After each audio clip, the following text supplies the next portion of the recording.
بسم اللہ الرحمن الرحیم۔ اصحاب کہف کی دعا۔ ربنا آتنا من لدنک رحمۃ وہیئ لنا من امرنا رشدا۔ سورۃ الکہف۔ اے ہمارے پروردگار، ہم پر اپنے ہاتھ سے رحمت نازل فرما اور ہمارے کام میں درستگی کے سامان مہیا فرما۔ دعائے رسول مقبول صلی اللہ علیہ وآلہ وسلم۔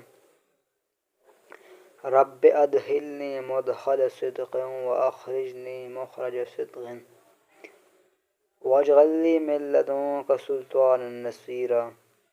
سورۃ بنی اسرائیل آیات نمبر 80۔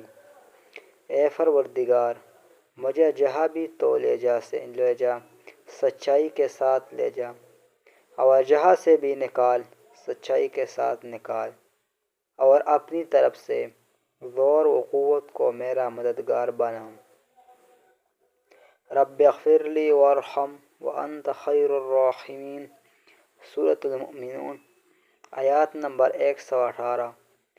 اے میرے پروردگار، مجھے بخش دے اور مجھ پر رحم فرما، اور تو سب سے بہتر رحم کرنے والا ہے۔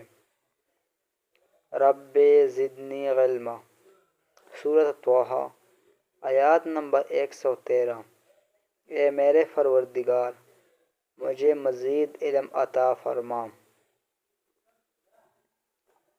رب اعوذ بک من ہمزات الشیاطین واعوذ بک رب ان یحضرون۔ سورۃ المؤمنون آیات نمبر 97 اور 98۔ اے پروردگار، میں شیطان کی اکساہٹوں سے تیری پناہ مانگتا ہوں، اور میں تو اس سے بھی تیری پناہ مانگتا ہوں کہ وہ میرے پاس آئے۔